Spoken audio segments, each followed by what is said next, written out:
En este episodio vamos a hablar de un proyecto de desarrollo inmobiliario, pero no en Inglaterra. Vamos a hablar de un proyecto de desarrollo inmobiliario en Colombia, para que ustedes puedan hacer una comparación del negocio inmobiliario a ambos lados del Atlántico. Hoy tengo el placer de realizar este episodio con Alejandro Estrada, desarrollador de proyectos inmobiliarios colombiano. Alejandro, ¿en dónde te encuentras en este momento? Buenas tardes, Leo. Me encuentro en este momento en Manizales, Colombia. Alejandro es un colega, es un gran amigo y socio, quien tiene un perfil muy interesante. Es un ingeniero civil con un MBA y tiene experiencia de trabajo tanto en Europa como en Latinoamérica. Tiene una gran experiencia en la gestión de proyectos. Alejandro se dedica en su propia empresa a prestar servicios de ingeniería civil que van desde la estructuración o gestión de proyectos y consultoría hasta el desarrollo de proyectos residenciales en Colombia.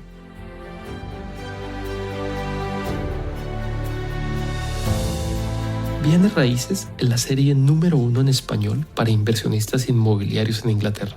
Semana tras semana, aquí compartimos los secretos y las estrategias más rentables del mercado de propiedades desde la perspectiva de un extranjero.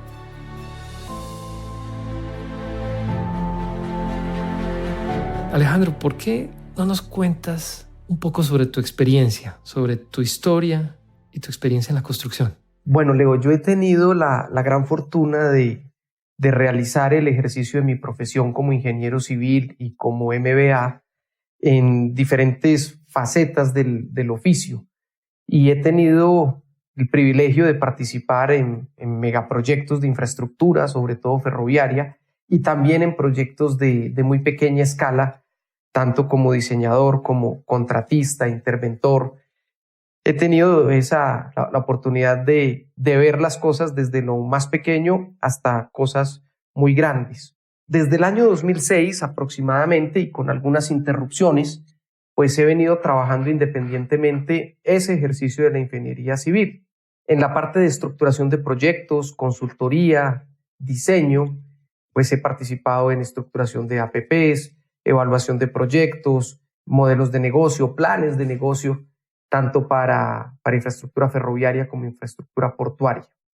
Y desde la perspectiva de las cosas pequeñas, pues también he participado en contratación de obras civiles, principalmente de infraestructura. Hemos hecho puentes, obras de arte, box culverts, algo de estructuras metálicas.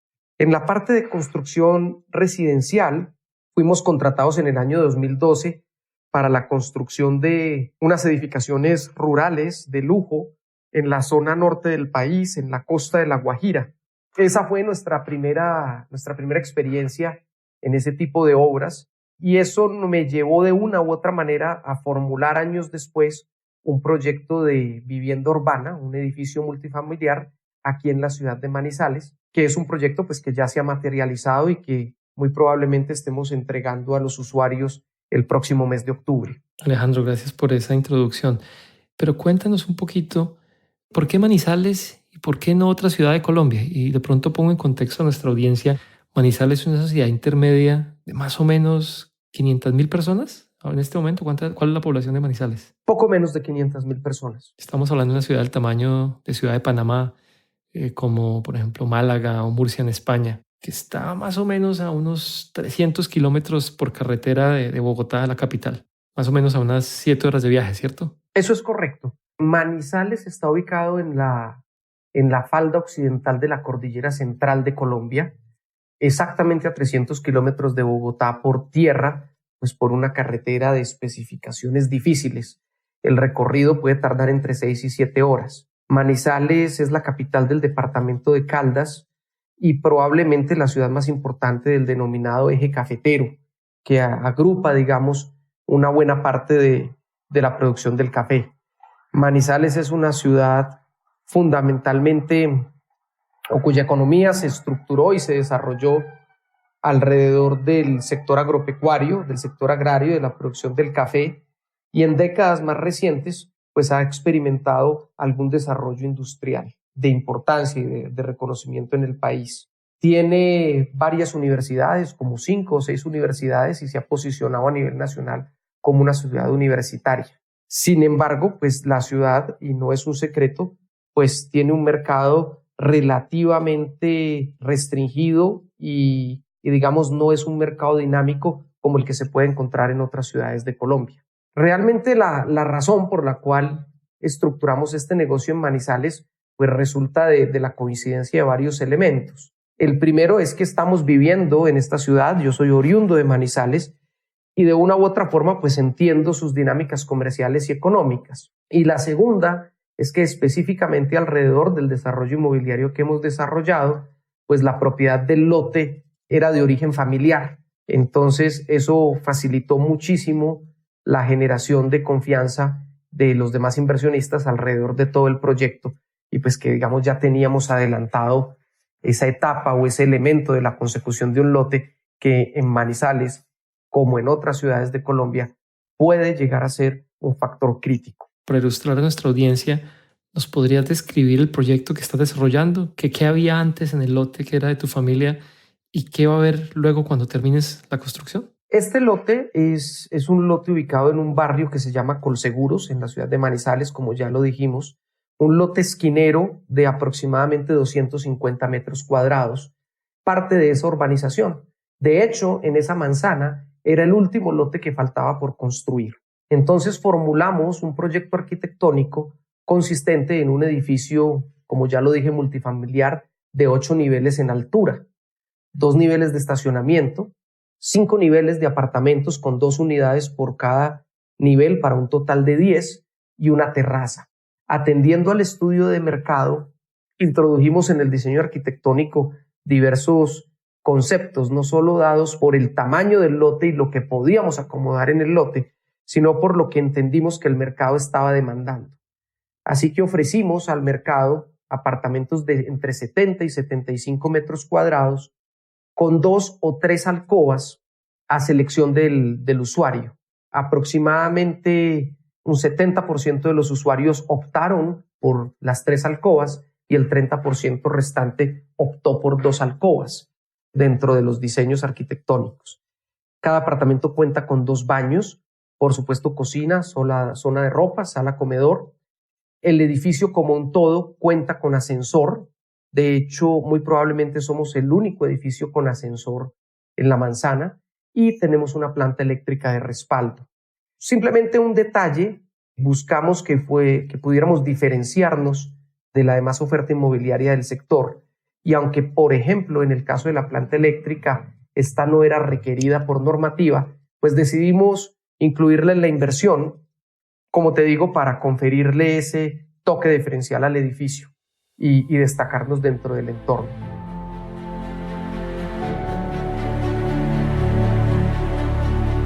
¿Nos puedes contar un poquito cómo es el proceso de un desarrollo inmobiliario desde el momento en que se te ocurrió la idea hasta el momento en que empezó la obra y el día en que vas a entregar los apartamentos? ¿Cuánto tiempo va a transcurrir en ese proceso y cuáles son como los hitos más grandes de esa línea de tiempo? Bueno, mira, el inicio de la idea lo tenemos muy claro, fue a finales del año 2017 y fue en respuesta a un cambio en la normativa urbana local que liberó algunas restricciones que se tenían en el desarrollo de esa zona. En ese momento pues vimos la oportunidad de desarrollar el edificio y así empezamos con un proceso de diseño o de prediseño arquitectónico y en simultánea empezamos a trabajar sobre la estructuración legal y el modelo financiero. Todo este proceso de diseño y de consecución de recursos hasta que obtuvimos licencia de construcción se dio hasta diciembre de 2018. O sea, como un año. Un año exactamente. Nosotros obtuvimos nuestra licencia hacia finales de noviembre del año 2018 e iniciamos la construcción con el movimiento de tierras el 17 de diciembre del año pasado. Yo destacaría en ese proceso, digamos, de formulación del proyecto como un factor crítico todo lo que fue el proceso de licenciamiento. Obtener la licencia de construcción de parte de las autoridades locales o de la curaduría local fue un proceso largo. Nosotros, después de muchas discusiones con ellos y de afinamientos, radicamos formalmente nuestra solicitud de licencia en agosto del año 2018. La obtuvimos hacia finales de noviembre y en medio de nuestra experiencia considerábamos que eso fue muy lento. Y yo personalmente considero que eso era un proceso que no debería tardar tanto tiempo. Irónicamente, los colegas constructores se sorprendieron de la velocidad con que habíamos conseguido la licencia. Y esto pues quisiera yo que se tomara como una crítica constructiva que lleve a las curadurías y a las secretarías de planeación a reflexionar sobre el impacto que el tiempo de sus revisiones causa en la dinámica temporal de estos negocios. Por ejemplo, hoy llevamos 2 meses esperando el acto de observaciones a una solicitud de modificación de la licencia que era necesaria para reflejar algunos cambios pequeños que hicimos durante el proceso constructivo. Y hoy, por ejemplo, no tenemos razón de hecho.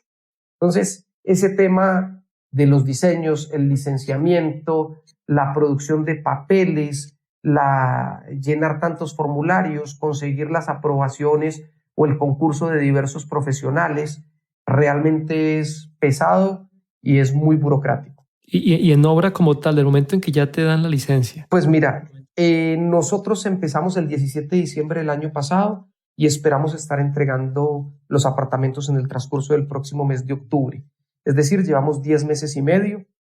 Nuestro cronograma físico de obra transcurre de acuerdo a lo programado y pues la paradoja es esa. Hemos invertido menos tiempo materializando la obra que lo que tardamos estructurando el proyecto. Bueno, si te da algo de consuelo, en Inglaterra los tiempos son, si no igual, también un poco más largos. Ay, Dios mío. Sí, tristemente cuando se involucran entidades gubernamentales y entes de planeación, aquí hay un proceso de consultas que también es un poquito complejo. En otro episodio precisamente hablábamos al respecto. Pero oye, gracias por compartir esa información con nosotros.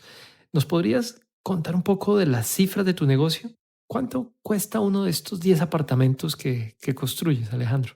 Ahí debemos hacer una diferencia, ¿no?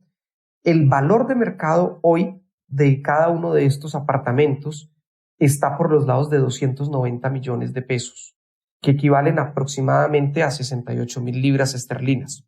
Dentro de ese valor también se incluye el valor del estacionamiento, del parqueadero y de un cuarto útil, ya que a cada apartamento pues, se le ha asignado su estacionamiento y su cuarto útil.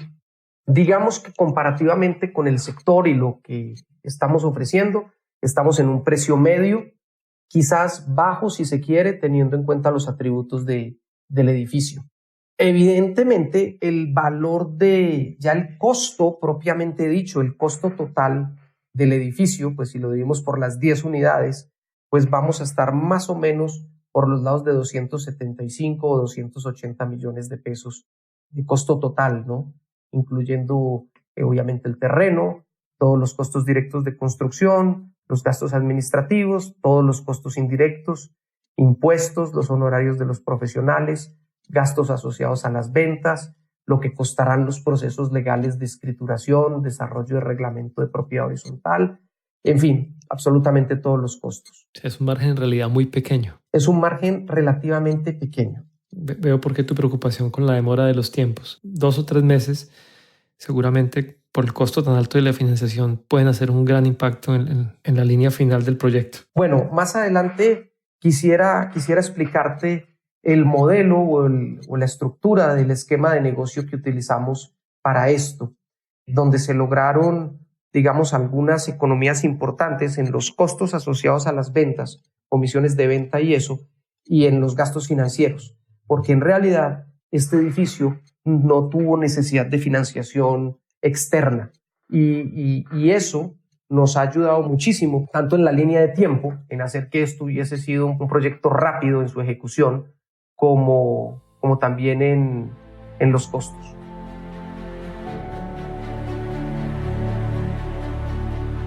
Y si tú hubieses tomado la decisión de financiar este proyecto accediendo a un crédito constructor en Colombia, yo creo que sería muy bueno que tú nos ilustres cómo funciona un crédito constructor para que la gente que está en otras partes de Latinoamérica entienda cómo es esta parte, cómo funciona o cómo es la mecánica en Colombia.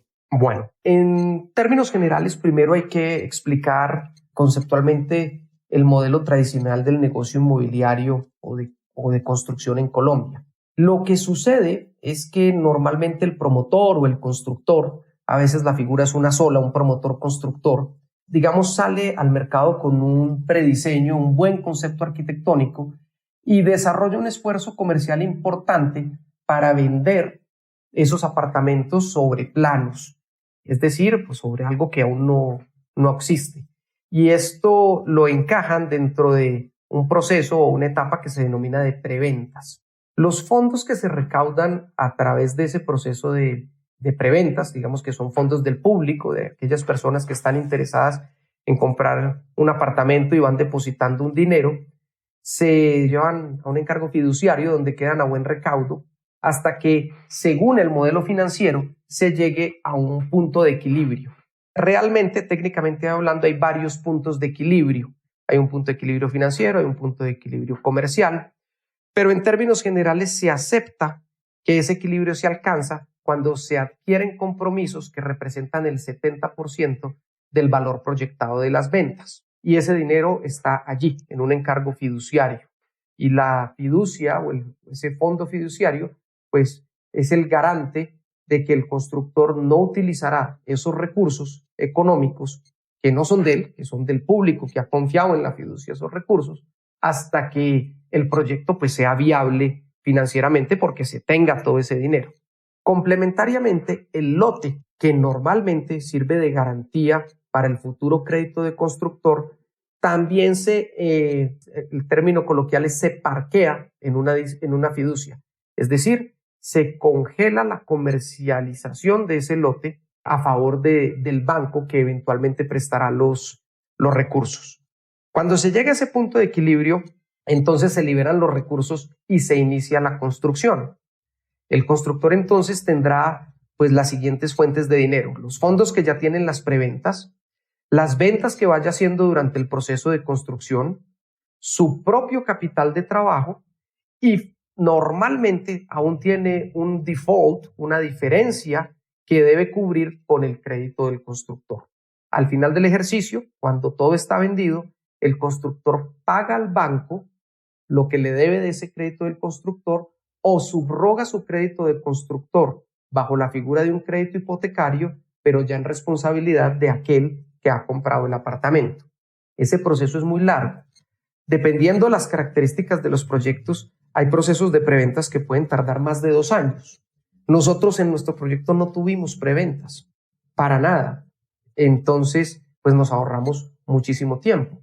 Supongo que hay quien se preguntará, bueno, ¿y qué pasa si nunca se llega al punto de equilibrio? Pues hombre, si nunca se llega al punto de equilibrio y eso queda establecido en los contratos, en las promesas de compraventa y en los contratos fiduciarios, la fiducia devuelve a los compradores o a los presuntos compradores, devuelve los fondos que ha recibido más un interés que haya podido generar.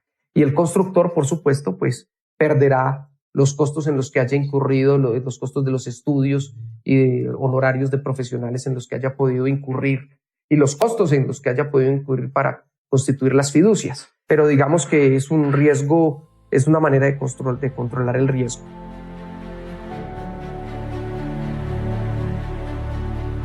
Alejandro, y cuéntame una cosa, después de que a uno ha pasado ese punto de equilibrio y empiezan a hacer los desembolsos como desarrollador del proyecto, ¿cuáles son las condiciones de ese crédito constructor en términos de qué tasa de interés estamos hablando en este momento en Colombia? Mira, las tasas varían de acuerdo obviamente a los parámetros macroeconómicos y también de acuerdo al perfil de riesgo de cada constructor. A los constructores grandes, con propiedades, con flujo, con experiencia, pues digamos que las cosas son menos complicadas y podríamos estar viendo tasas entre el 12 y el 14% efectivo anual. Ok, para los que tienen bastante experiencia. Exactamente, y tienen algún músculo financiero. Sí. Para los constructores neófitos como nosotros, pues prácticamente el ejercicio es imposible. Nosotros, evidentemente, pues previendo esto, nos acercamos a varias instituciones financieras y nos exigen pues acreditar la experiencia en proyectos similares al cual se está pidiendo la financiación. Entonces, aquel que no tenga una experiencia específica demostrada, pues simplemente no le van a prestar. Algunas las instituciones financieras formales grandes también tienen comités técnicos y revisan tus diseños, sobre todo en la parte arquitectónica, con una minucia impresionante. y simplemente pues si eso no encaja dentro de sus parámetros o dentro de lo que ellos consideran que es comercial, pues no te prestan el dinero. Si no les gusta el edificio, no lo financian y te obligan a ajustar el diseño de acuerdo a su criterio, mucho más allá del cumplimiento de las normas. Eso, digamos, pues tiene dos lecturas. Tú puedes decir, hombre, qué bueno tener una segunda opinión de alguien que quizás por ver tantos proyectos pueda hacer un aporte importante sobre las características comerciales de un inmueble y garantice mejor un proceso de ventas, pero también pues tiene la lectura de meterse un poco ya en el ámbito del constructor y de la atención puntual de las necesidades que éste ha identificado en su mercado específico. No es un tema sencillo. Bueno, y si es tan difícil y tan complejo, ¿qué otras alternativas de financiamiento tienen los desarrolladores y cuáles pueden ser los términos de esas otras alternativas? Pues mira, nosotros optamos por un modelo de negocio donde nosotros mismos financiamos la operación y más que nosotros mismos consideramos a nuestros compradores como inversionistas y los hicimos partícipes del proyecto. Esto, sin embargo, es un modelo que te explicaré más adelante en detalle, que no es muy común. Pero bueno, volviendo a tu pregunta, en efecto existen mecanismos de financiación legales por fuera del mercado financiero tradicional. El problema con ello, pues es que el trámite es mucho más sencillo, pero los intereses pues pueden llegar a ser muy altos. Yo he escuchado de tarifas superiores al 2% efectivo mensual. Wow. Entonces es un tema muy, muy delicado que rápidamente pues da cuenta de los márgenes o la expectativa de margen que tenga un constructor si no tiene bajo control sus tiempos.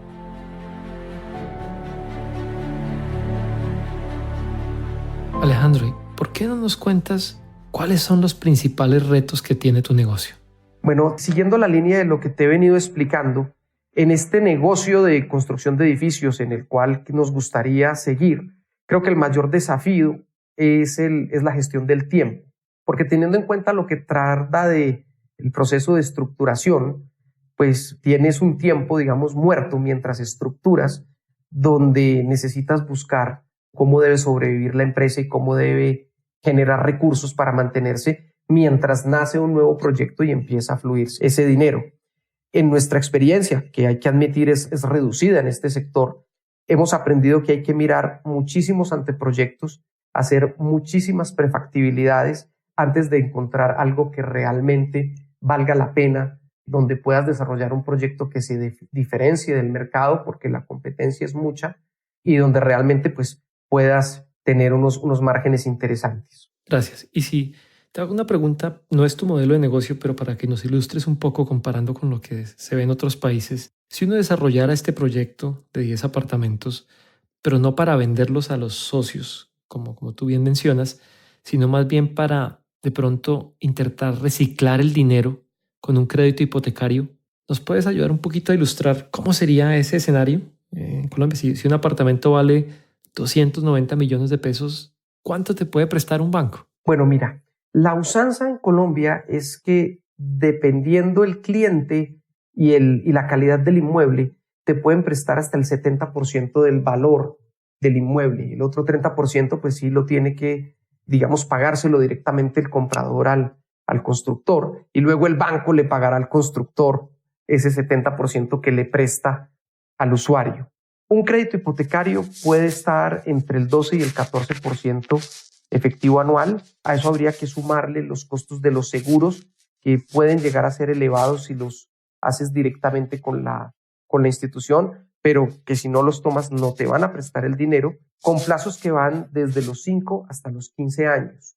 Evidentemente, si tu plazo es corto, como 5 años, pues el canon de arrendamiento que te reconocen por el alquiler de ese inmueble no te va a cubrir la cuota mensual. Si te vas a un plazo de 15 años, más o menos se equiparan tu cuota mensual con lo que podrías rentar en el mercado. ¿Cuánto podría ser la renta de un apartamento de estos, de 3 habitaciones, 75 metros cuadrados que tú mencionas, con un ascensor, acabados muy bonitos?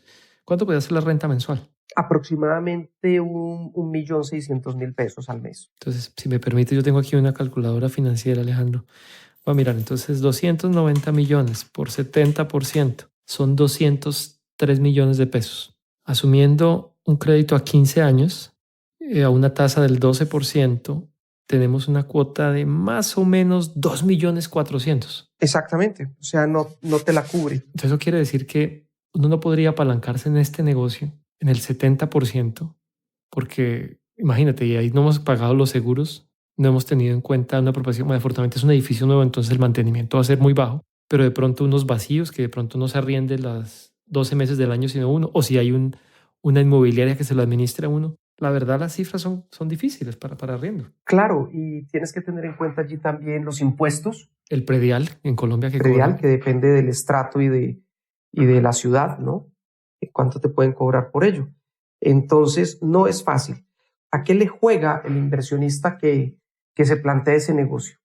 Le juega fundamentalmente a la valorización, a la apuesta que el apartamento por el cual hoy ha pagado 290 millones de pesos, pues en un año pueda valer un 5, un 6, un 7% más y pueda realizar esa inversión. También es importante tener en cuenta pues otra particularidad del mercado financiero colombiano, y es que si bien pues plantean tasas de préstamo o tasas de colocación pues muy elevadas como las que ya les comenté, las tasas de captación son ridículamente bajas. En Colombia el sector financiero tradicional tiene márgenes de intermediación altísimos, que son muy cuestionables desde muchos puntos de vista. Pero para que te hagas una idea, Leo, una fiducia, un encargo fiduciario con una entidad prestigiosa en Colombia puede estar teniendo en este momento rentabilidades efectivas anuales que no superan el 4%. Es decir, están muy parecidas a la inflación. En términos reales son prácticamente cero. Entonces, aquellas personas que tienen sus inversiones en fiducia, pues prefieren tenerlas en bienes raíces, donde por lo menos tienen la oportunidad de realizar alguna valorización en el futuro. Y hablando de valorización, ¿cuál ha sido el comportamiento de los precios en Manizales, en este rango de mercado que tú ves? ¿Están subiendo año a año? ¿Cómo son los precios para que la gente se ubique? La valorización es consistente y está por los lados del 7% anual en casi todos los inmuebles. Entonces, te protege un poco si lo comparas con nuestras inflaciones históricas que en el último par de años han estado por los lados del 3, el 4%. Alejandro, gracias por compartir esa experiencia. La verdad, yo creo que lo que hace muy difícil hacer negocios en Colombia es el alto costo de la financiación, en efecto, los altos impuestos. Bueno, no quiero sonar negativo, yo soy colombiano finalmente, pero cuando uno ve las cosas desde otra óptica y las compara, a veces uno dice, no, la verdad, no es coincidencia que la persona más rica del país sea un banquero. Sí, hombre, es muy complicado. Ya, digamos, si te hablo algo un poco como empresario y digamos en nuestra búsqueda de financiación externa, hemos encontrado obstáculos muy, muy importantes en otra sociedad de la cual soy partícipe. Es una sociedad muy joven y las entidades financieras simplemente nos dijeron, mire, con menos de 3 años de existencia jurídica, pues así tengan los mejores números del mundo, ustedes no son sujetos para préstamo. Y yo, pero esto es un absurdo. Y dijeron, bueno, así funciona y son las reglas del juego. En varias de esas instituciones, pues, hicimos una presentación amplia y suficiente del modelo de negocio que tenemos, del flujo de caja y de todas estas cosas que aprendemos en las escuelas de negocio. Y solo en una de esas entidades nos dijeron, bueno, consideraríamos su caso en la medida que cada uno de los socios avale con su patrimonio personal la solicitud de financiación que ustedes están haciendo. Entonces descubres rápidamente que lo que te están pidiendo es una sobrecobertura de 4, 5 o hasta 6 veces el valor del empréstito que estás solicitando, lo cual no tiene ningún sentido ni ninguna razón de ser. Entonces no es fácil.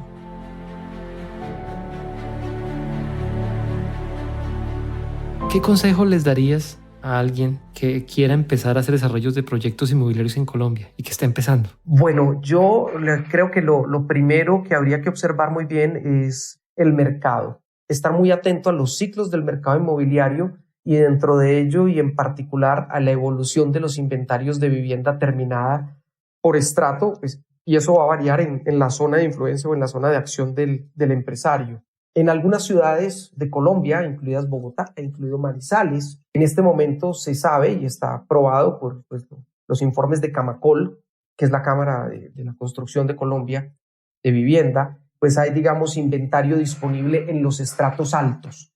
En ese momento, cuando hay inventario disponible, las ventas se frenan, se contiene el alza de los precios y los proyectos, pues naturalmente ven afectada su rentabilidad y se pospone su realización hasta que los ciclos vuelven a ser positivos. En estratos 3 y 2, lo que nosotros llamamos vivienda de interés social, hay ciertamente una oportunidad de mercado, hay un dinamismo, hay ventas, pero ese es un juego para jugadores más grandes. Si uno no está en ese sector, creería yo que un segundo punto a destacar es que hay que esmerarse mucho en el diseño arquitectónico, de tal forma que el producto que se ofrezca se pueda diferenciar dentro de la oferta. Eso para garantizar pues la viabilidad comercial de lo que estás ofreciendo en el mercado. Aunque todo hay que decirlo, para los gustos los colores.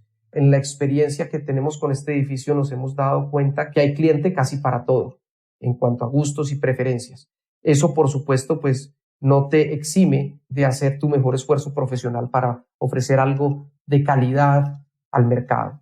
También es muy importante mirar las responsabilidades legales que se derivan del ejercicio de la actividad del constructor. Eso ha cambiado en los últimos años como consecuencia pues, de los insucesos que se han dado en otras ciudades de Colombia con la construcción de vivienda. Ahora los constructores somos responsables a muy largo plazo de la calidad de las obras que realizamos. Entonces, pues si realmente uno no quiere cargar esa responsabilidad, pues es mejor que no se meta en el negocio. De resto, y en la parte de la ejecución, pues lo de siempre, estar muy atentos a la calidad y a la seguridad, que hay que darlas por descontadas en la ejecución de cualquier tipo de proyecto, y una buena gestión de proyecto en términos de gestión de alcance, gestión de contratación, costos, tiempos, riesgos y bueno, todas estas buenas prácticas. Alejandro, gracias por compartir esos buenos consejos. Quisiera preguntarte qué planes tienes para el futuro, ya que estás a muy corto tiempo de terminar tu proyecto.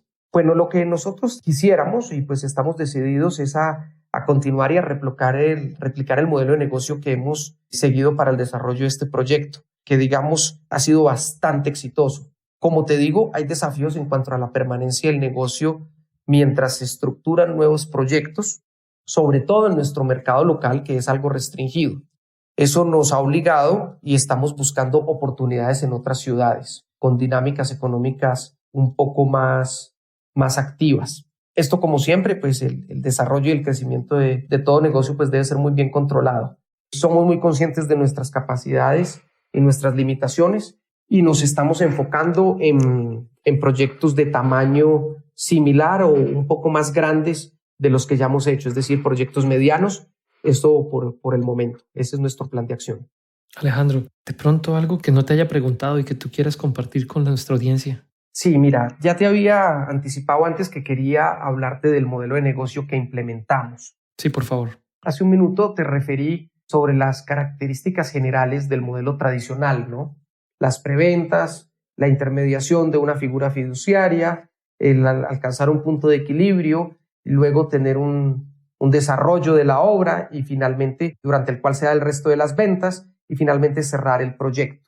Como te dije, ese proceso de preventas puede tardar mucho tiempo y si se lo sumas al tema del proceso mismo de construcción, que puede verse ralentizado si a pesar de todo no te fluye bien el flujo de caja y ha pasado, o sea, no es extraño ver una construcción que se frene durante su ejecución precisamente porque no se terminan de hacer más ventas y el banco no está dispuesto a financiarte más o el constructor no tiene manera de acceder a más recursos que le permitan terminar y vender, o proyectos que están muy adelantados y no consiguen venderse del todo y el constructor no puede terminar algunas unidades con los traumatismos que te imaginarás eso puede traer.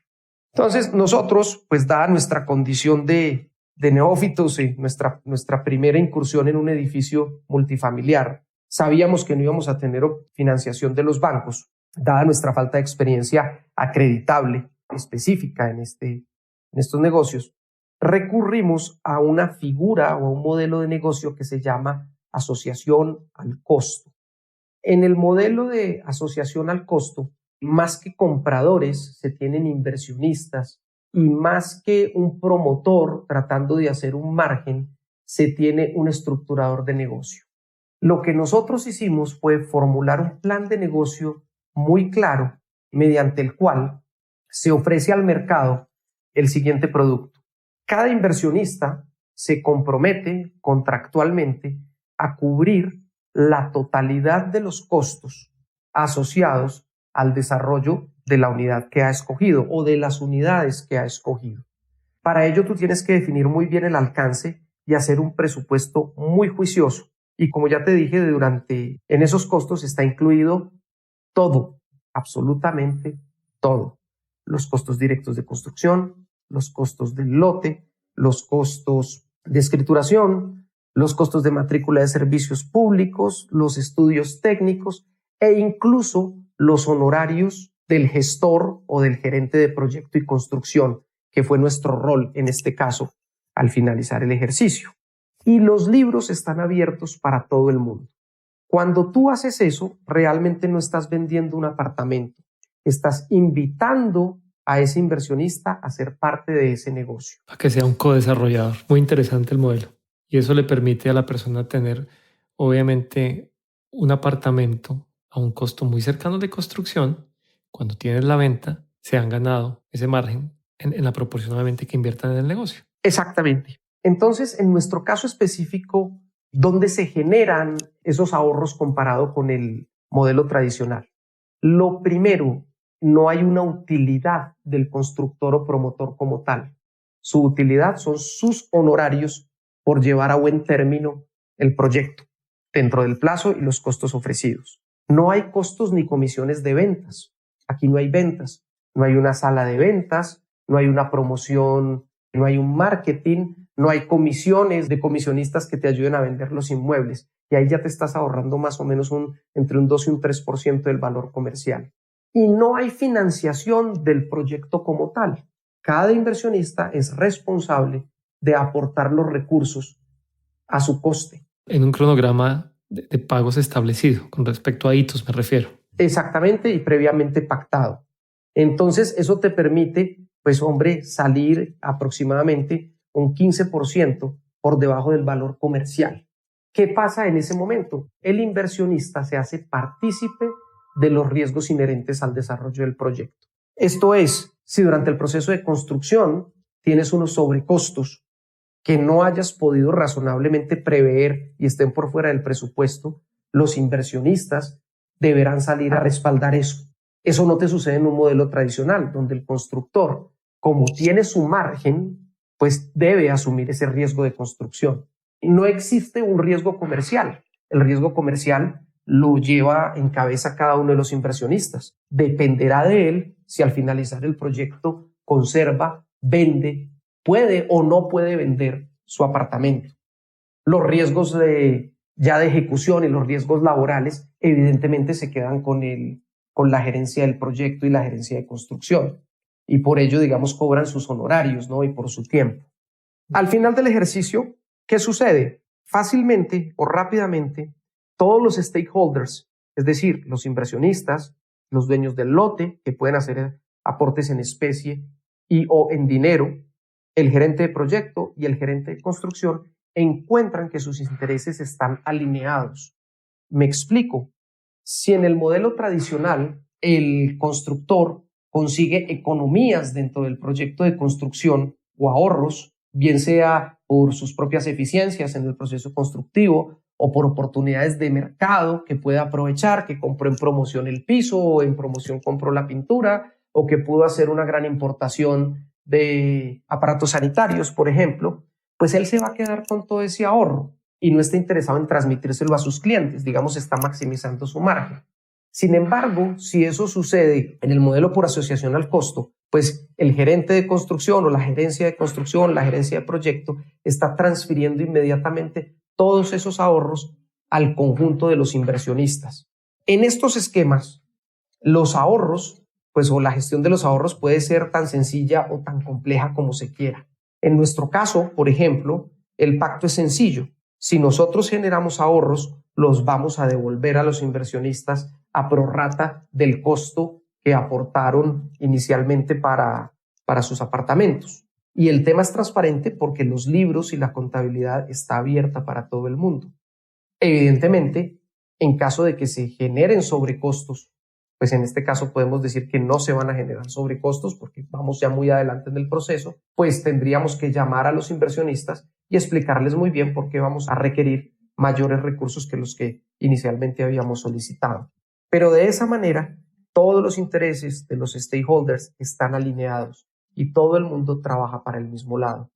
Es un esquema que encuentro yo mucho más justo y más transparente que los esquemas de contratación por precios unitarios o los esquemas de contratación por administración delegada tradicionales. Es una figura de muchísima confianza, pero al final del día creo que todos queremos trabajar dentro de un marco de ética de los negocios y de confianza de los negocios. A nosotros nos está dando y nos ha dado un excelente resultado. Nuestros inversionistas están muy satisfechos. Las valorizaciones esperadas se están dando y estamos convencidos que vamos a generar ahorros que podremos devolverles en su momento.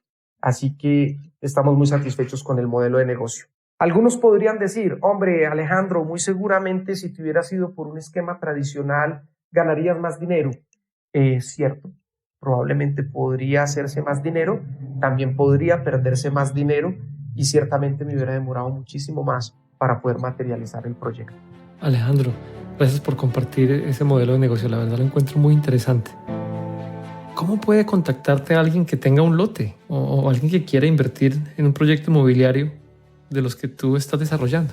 Sí, claro, mira, pueden visitar nuestra página web www.aeingenieria.com. Allí hay algún registro fotográfico de las obras, tanto de construcción de vivienda como de infraestructura y otros trabajos de consultoría que hemos desarrollado en Colombia, o directamente a mi correo electrónico aestrada@aeingenieria.com. Gracias, Alejandro. Igual vamos a dejar tu email y tu página web en la transcripción de este episodio, que va a estar obviamente en todas las plataformas donde ustedes lo pueden descargar, en iTunes, en Spotify, en TuneIn y obviamente en la página web de nuestro episodio para alguien que quiera escribirle al correo de Alejandro y de pronto tenga un timón en este momento y no pueda tomar nota. Alejandro, de verdad que muchas gracias por compartir toda tu experiencia. Te deseo mucha suerte en esos nuevos proyectos que estás haciendo. Que bueno, dices que de pronto no son en Manizales, de pronto en otra ciudad. ¿Por qué no que vengas a un proyecto aquí a Inglaterra? Bueno, yo encantado, Leo, y bueno, muchas gracias a ti por concedernos este espacio para comentar un poco sobre nuestra experiencia, nuestra idea y nuestra forma de hacer negocios. Y bueno, estamos a la orden de toda la audiencia en lo que se les puedan ocurrir de servicios de ingeniería. Estamos a sus órdenes, y si no es para ello y simplemente conversar y ahondar un poco más en todas estas reflexiones, también estamos totalmente disponibles. Muchísimas gracias, Leo, por tu tiempo y la oportunidad de compartir estas experiencias. No, es un placer, Alejandro, y a toda nuestra audiencia les deseo un feliz día donde sea que se encuentren.